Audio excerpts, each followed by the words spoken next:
আসসালামু আলাইকুম, technique easy education থেকে স্বাগতম জানাচ্ছি আমি জুয়েল। আজকের পর্বে আমরা এই চ্যাপ্টার 2 এর উপরে যে বেসিক ক্লাসগুলো নিলাম তার কিছু ফোকাস পয়েন্ট নিয়ে আলোচনা করব। মানে একদম সারাংশ যেটাকে আমরা বলি সারাংশ নিয়ে আলোচনা। এই সারাংশগুলোকে আমরা এখানে লিখেও রেখেছি, যেটা তোমরা বইয়ে স্ক্যান করে তো এই ভিডিওতেও পাচ্ছ আর বইয়ের তো লেখাই আছে। এখানে দেওয়া আছে প্রথমে কোনো সেটের কোনো ফাংশনের ডোমেনের প্রতিটি প্রতিচ্ছবির উপাদানই হলো। এই প্রতিচ্ছবি মানে হলো আমি ইনপুট দিলে যে আউটপুটটা পাই, এখানে প্রতিচ্ছবি বা ইমেজ এই কথাটাকে আমাদের বোঝায়, আমাদের রেঞ্জ বোঝায়, এই জন্য আমরা এটাকে ইমেজ বলেছি। অর্থাৎ আমরা কোনো একটা সমীকরণে যেমন এক্স এর ভ্যালুটা দিলে ওয়াই এর ভ্যালুটা পাই, সেটাকে আমরা বলি ইমেজ। এবং সেটা ভিন্ন ভিন্ন যদি হয় তাহলে এটাকে বলে আমরা এক এক ফাংশন। সহজ ভাষায় বললে আমাদের দ্বিতীয় যে কথাটা বলা আছে সেখানে সকল ফাংশন অন্যয়, কিন্তু সকল অন্যয় ফাংশন না। আমরা দেখেছি যে এক্স ওয়াই এর মধ্যে সম্পর্ক হলে যে ক্রোমোজোরগুলো হয়, প্রত্যেকটা ক্রোমোজোরই আমাদের এক একটা অন্যয়।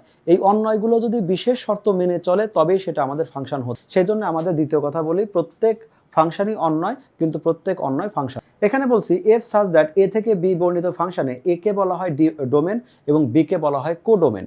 এবং ডোমেন কোডোমেন নিয়ে আমরা আলোচনাও করেছি। কোডোমেনটা হলো আমাদের রেঞ্জের একটা সার্বিক সেট।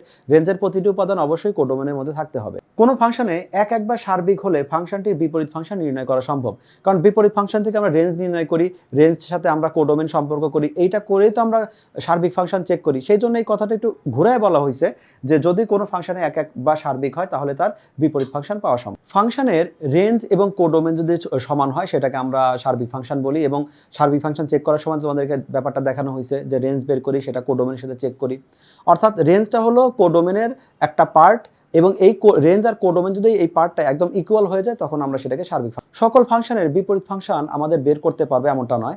আমাদের যেমন এখানে একটা দেওয়া আছে যে ওয়াই একটা ফাংশন আছে, এবং এই ফাংশনটার আমি যদি বিপরীত ফাংশন বের করি, বিপরীত ফাংশনটা অন্যয় বের করি, সেটা যে ফাংশন হবে এটা আমরা নিশ্চিতভাবে বলতে পারি না।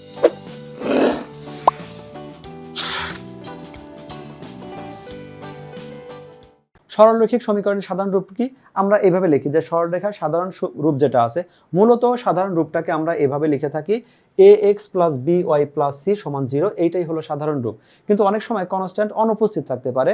যেমন একটা সমীকরণ হলো আমাদের এরকম 3x প্লাস এটা হলো 2y ইকুয়াল আমাদের 0। এই যে সমীকরণটা আছে এখানে আমাদের কোনো কনস্ট্যান্ট উল্লেখ নাই, সেটাকে আমরা বলি ax প্লাস by।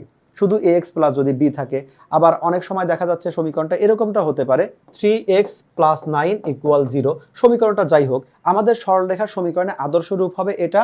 অনেক সময় যদি এরকমটা হয় যে আমাদের x অনুপস্থিত তার মানে এর মানটা 0, অনেক সময় যদি হয় এটা আমাদের y অনুপস্থিত তার মানে b এর মানটা 0, আর আমাদের কনস্ট্যান্ট তো 0 হতেই পারে আবার থাকতেও পারে।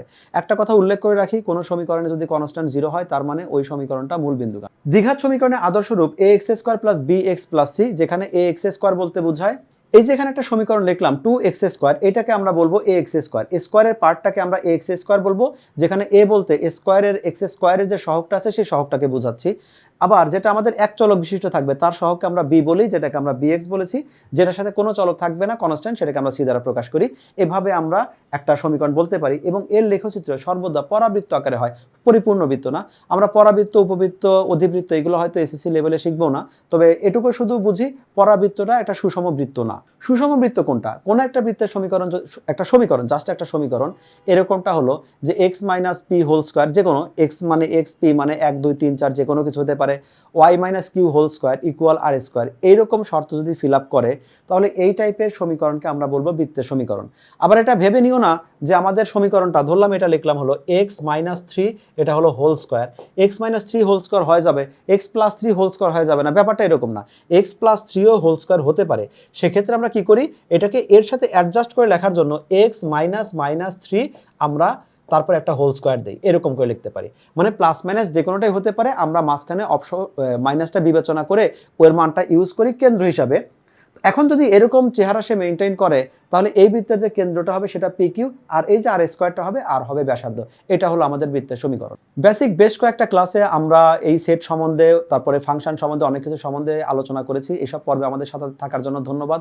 আগামী পর্বগুলোতে আমরা নতুন নতুন ভিডিও নিয়ে আসবো, সেই সব পর্বে স্বাগতম জানাচ্ছি। আল্লাহ হাফেজ।